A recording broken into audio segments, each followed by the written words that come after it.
La journée internationale de la prévention des catastrophes a été proclamée en 1989 par l'Assemblée générale des Nations unies.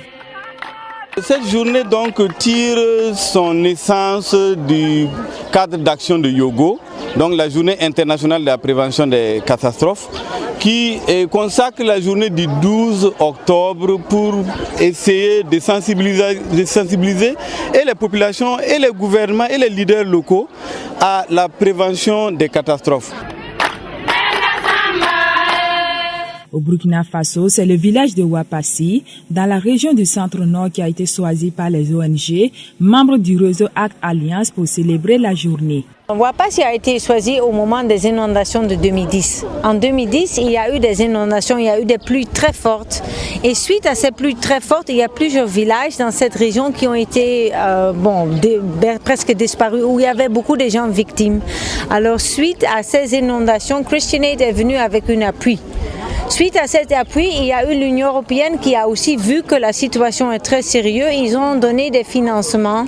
Alors on a pu obtenir ce financement pour aider avec la reconstruction après les inondations de 2010, avec un focus sur la résilience. C'est un bédouné ou un thème c'est quoi la piscine pour un tour na kentaule nimba la song touma. Cette année, la célébration a été placée sous le thème « Les femmes et les jeunes filles, force invisible de la résilience ». Les femmes sont une force invisible et nous voulons la mettre plus en avant dans nos actions futures. On voit que lorsqu'il y a une catastrophe naturelle, les femmes sont au premier rang. Ce sont les femmes qui colmatent les brèches. Ce sont les femmes qui se débrouillent pour que tout le village, pour que tous les ménages puissent avoir à manger. Si vous prenez le cas des sécheresses, on a vu des hommes qui ont abandonné totalement leur famille, qui sont allés refonder des familles ailleurs, qui sont allés en exode, soit pour chercher du travail ou pour chercher de l'argent.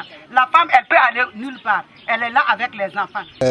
L'Union européenne met beaucoup l'accent sur les questions de genre, sur les droits des femmes. Et donc, comme les Nations Unies, on va dire que nous poussons tous dans le même sens. Et donc, une journée comme celle-là, bien évidemment, nous la soutenons à fond. Le village de Wapassi a été grandement affecté par des inondations en 2009. L'intervention de Christian Aid, par le biais de son partenaire ATAD, a permis d'apporter des solutions conjoncturelles et structurelles résilientes. La résilience, c'est quoi? Nous ne pouvons pas éviter la survenue d'une catastrophe dans une localité donnée. Mais nous pouvons construire des sociétés qui puissent encaisser ces chocs sans plier. C'est ça la résilience. Ce sont des sociétés qui puissent recevoir ces chocs, mais qui ont des caractéristiques, qui ont des déterminants qui permettent à ces sociétés de se relever après cette catastrophe. Nous avons mené des projets de réhabilitation et nous avons aussi conduit des projets de construction de la résilience des populations. Et à travers ces projets-là, nous avons fait le renforcement des capacités des populations en matière non seulement d'identification des risques de leur milieu, mais aussi comment faire face à ces risques-là. Pendant la période de soudure, on a aidé la population avec des vivres et avec ce qu'on appelle cash for work. On les a demandé de faire des travaux qui sont au profit d'eux-mêmes, mais on les a payés en faisant ces travaux. Alors comme les digues ici, ils ont été construits en payant les gens de faire ce travail. Parce qu'avec ce même argent, ils ont pu acheter à manger sur le marché dans une période qui était difficile. Il y avait beaucoup d'écoulement d'eau. L'eau ne restait pas sur place.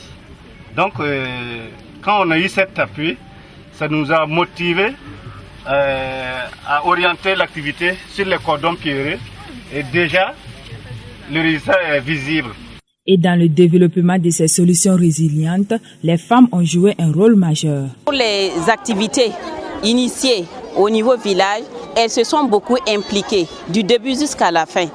Par exemple, on peut citer l'aménagement du périmètre risicole. Elles ont beaucoup participé à l'aménagement. Elles ont été même attributeurs de parcelles.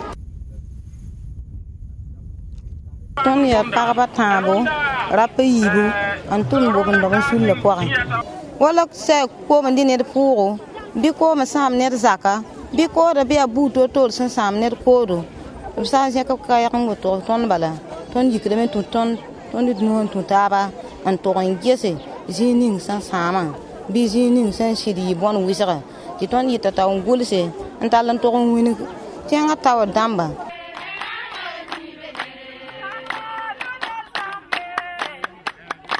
Par cette célébration, les membres du réseau Acte Alliance Burkina ont permis d'attirer l'attention sur le fait que la capacité des femmes et des jeunes filles à s'impliquer dans la résilience de la communauté est entravée par leur exclusion de la prise de décision et de la participation au processus de gestion et au programme de réduction des risques de catastrophe.